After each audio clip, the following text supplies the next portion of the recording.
Good morning again, everybody. Happy Friday, and we are just so happy to welcome you to AOBG's ACA Open Enrollment Strategy session.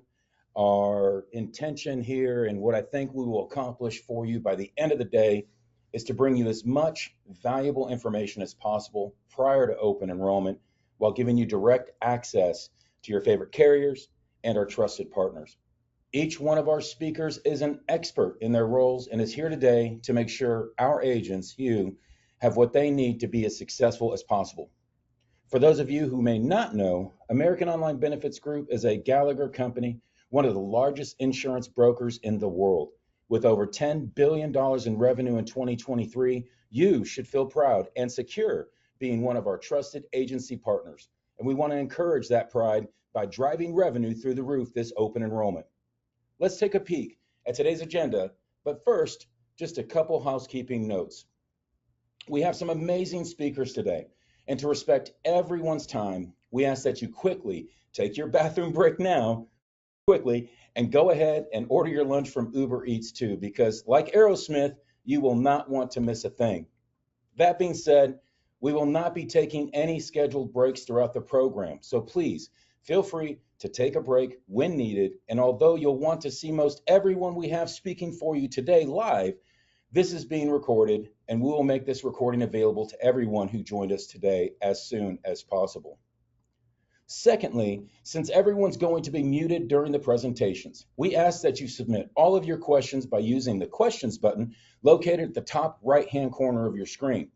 All questions will be organized and presented to the speakers after they are through with their main presentation.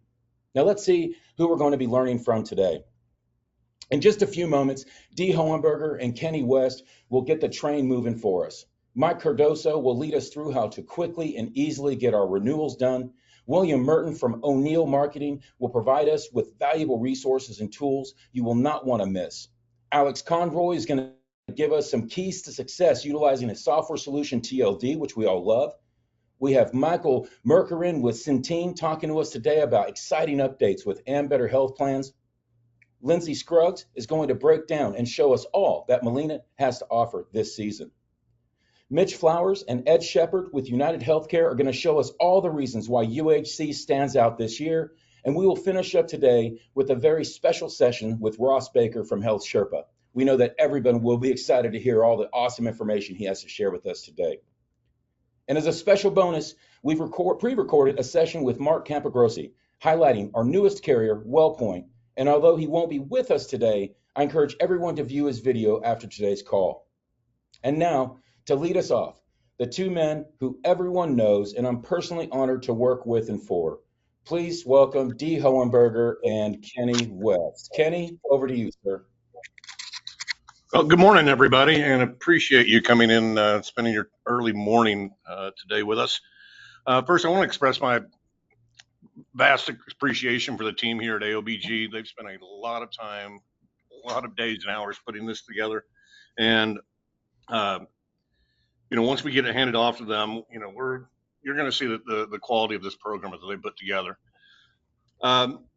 Before I hand it off to Dee to do his remarks and get things started, one of the most common questions that I've gotten recently, and I know that has been in the top of everybody's minds, is, what about OE with all the changes by CMS, carriers, et cetera?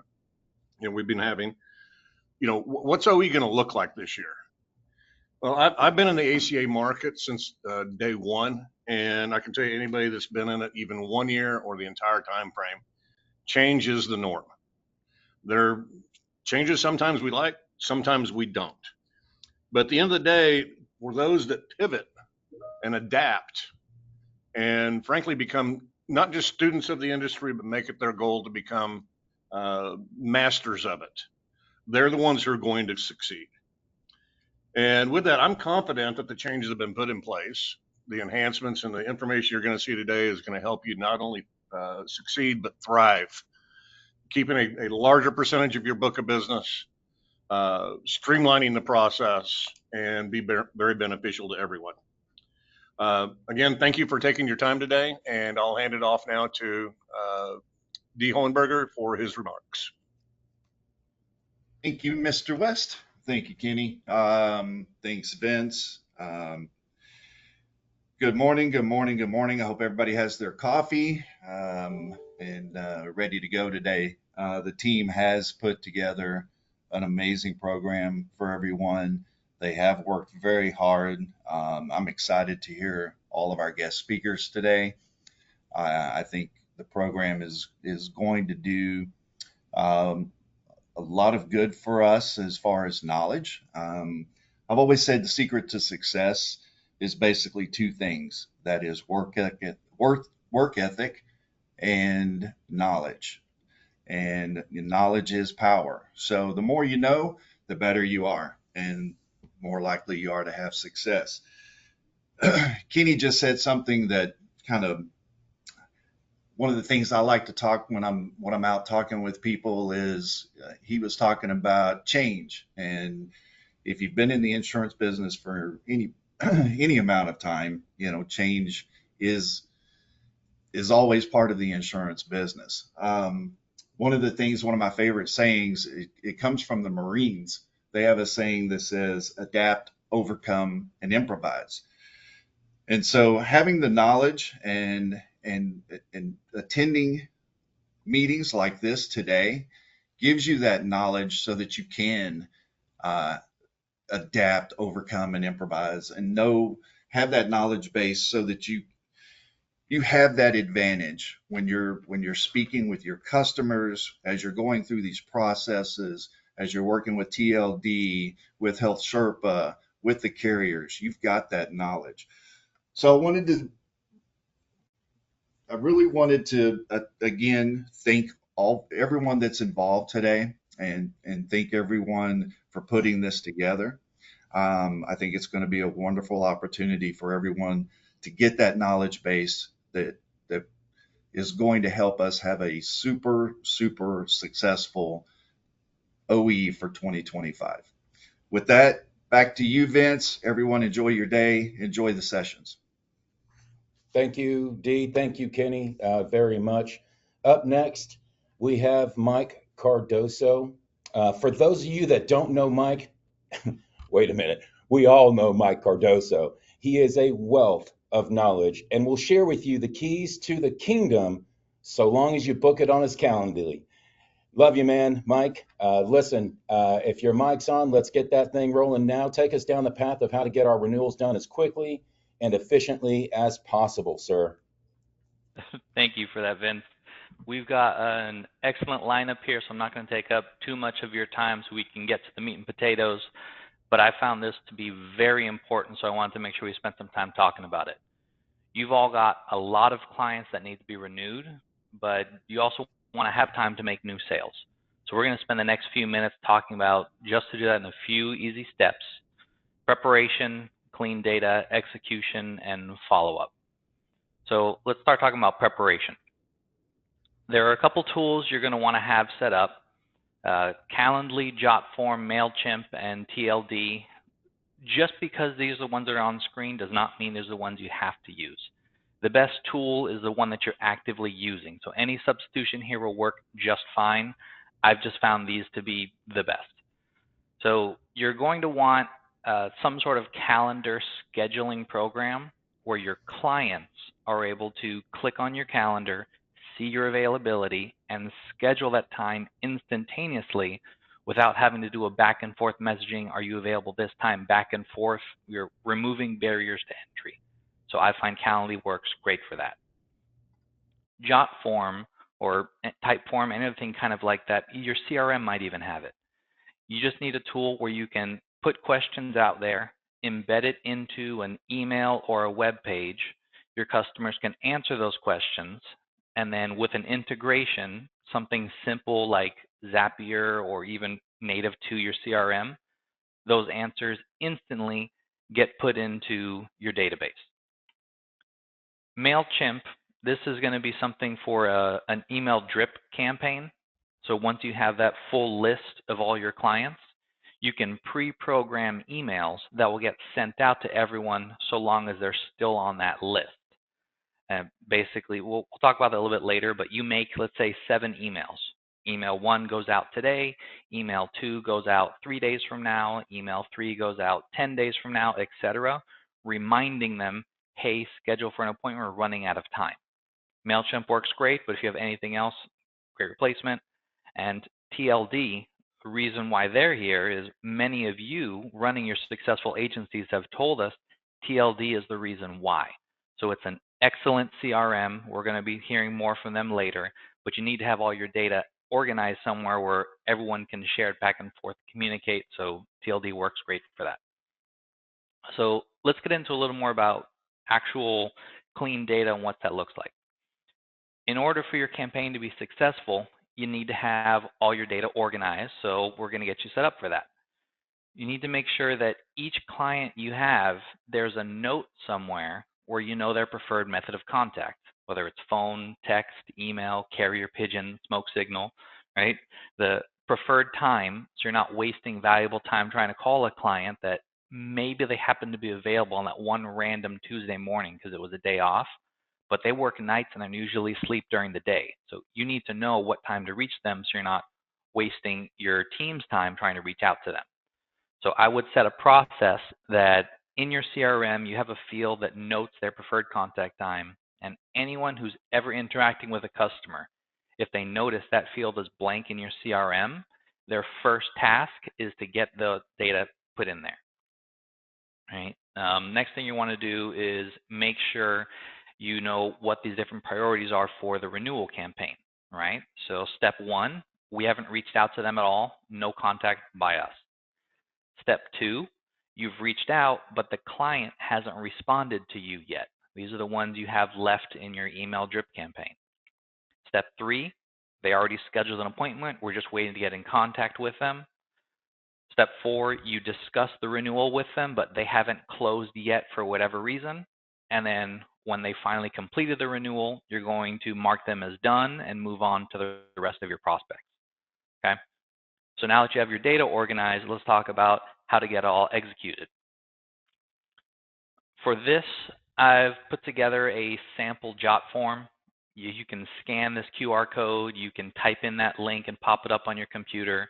You can copy this entirely, but in short, it's a very basic form. Again, removing barriers to entry, the least amount of questions you can ask on this, the higher response rate you're going to get. So this is just very basic information to identify the clients, their name, their address, their contact information, and then asking them, is anything going to be changing for this upcoming open enrollment? Is your income going to change? Is your household size going to change? If your doctor's medications or any pending surgery? And the reason why you want this information is maybe you have your renewals set up in 2 different teams. You have your customer service, who's licensed and appointed, obviously, that can do the simple, we want to keep everything the same renewals.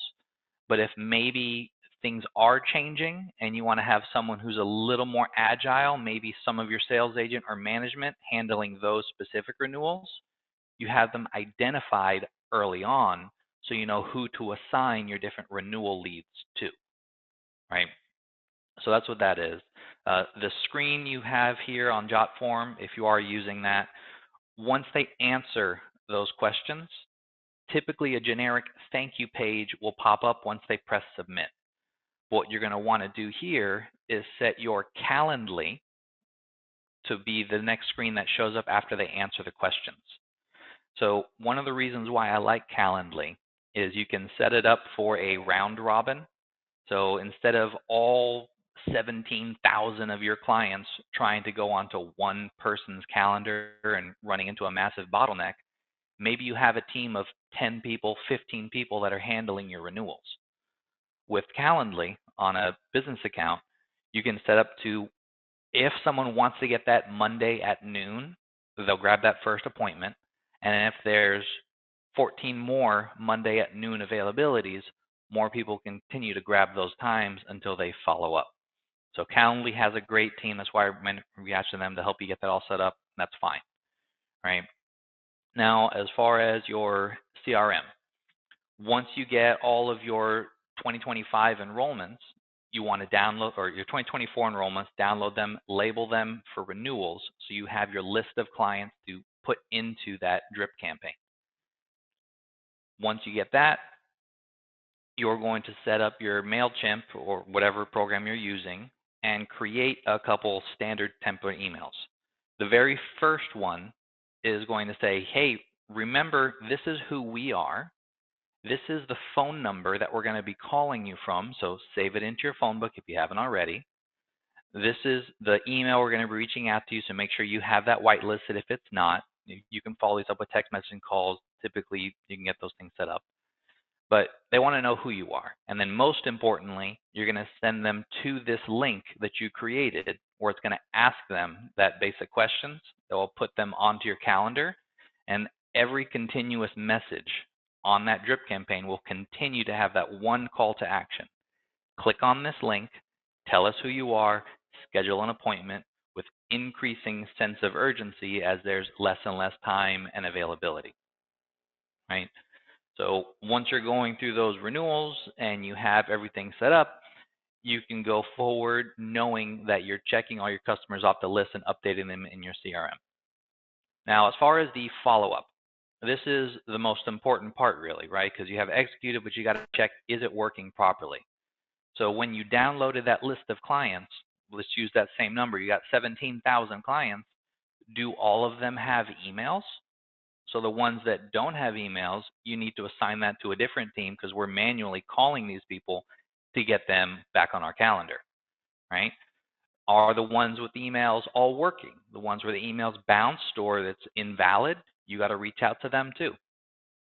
Next is once you set up that drip campaign, is it actually turned on, right? Is it working? Is it delivering messages? You want to check in onto that. Are you getting feedback from your clients? Right? So when you ask, how was your plan last year? If everyone's telling you, my plan was great, but I had XYZ problem, maybe it was a problem with your agency, maybe it was one of your agents, maybe it was one of the carriers, maybe it was in just one of the counties or something specific to that member. You want to make sure you're writing that down and taking action on it so your customers feel listened to. They feel like you're an actual agency who takes care of them, and then they'll continue to send you more business, send you more referrals, all of that, just by listening and paying attention. So make sure that step's in there. Then once you complete the renewal, you're interacting with the customers, is everyone on your team able to log into your CRM and update the status of that member so we all know where they are and what action has been taken? You want to make sure everyone's on board with doing that. And then at the end of day one, you've gone through, you've done X enrollments today. You need to find out by the end of open enrollment, at the pace that we're going, am I going to be able to get through all of my clients? Or do I need to have more staff on board with the renewals? Do we need to update our system or whatever it is? But you're constantly dividing what you've done today by how many days left, and you know if you need to change your staffing or not. So again, thank you guys. You have my email. You have my Calendly to reach out to me. I'm going to open the board up to some questions. We already got one here, which is a great question, so we're going to go into that. If you have any more, feel free to type them into the chat. But the question is, as of November 1st, will our policies be auto-renewed onto our books as long as the policy is still available in the marketplace?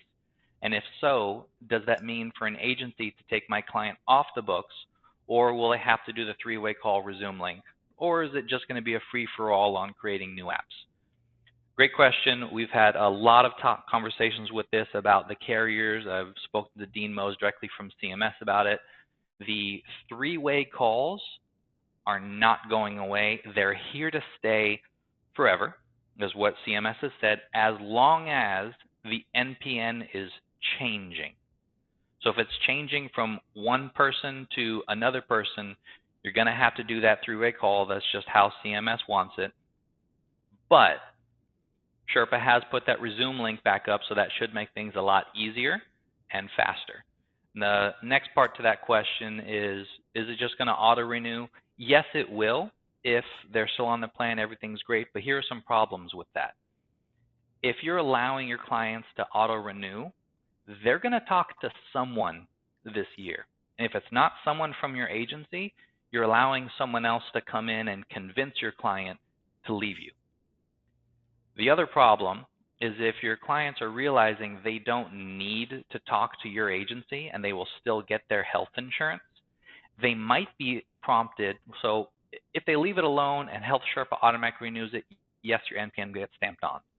But if they log into healthcare.gov themselves and they do their renewal just because they want to look at a plan or change something, when they do that renewal themselves, your NPN is not automatically put onto the plan, and now you've lost that client, right? The other thing, there's a whole lot of issues that come with it, but in short, to sum it up, if you're allowing passive renewals to handle your book of business, expect to lose 60% of your book every year. So I don't recommend it. You want to be involved. You want them to be attached to your agency. You want that sort of dependency where they know, oh, you're here to help me and take care of this for me so they don't have issues. Another thing is, let's say their income changes from one year to the next, and now they have that tax bill because their subsidies is based on what they put last year, not on what 2025 is going to be like. Once that change happens, they may have a huge tax bill. They might complain about you, and you're less likely to get a referral from that customer. Or there's a lot of other things that could happen that it's better to be involved than to just allow it to go passively. Right? So I hope that answered your question. If you have any more, feel free to type into the chat, and of course, you can always reach out. But thank you very much, everybody. I appreciate you. It's because of all of you that we're able to continue to help and do what we're doing. And let's get on. Have a great day. Excellent start, Mike. Thank you so much, and valuable insight and information as always.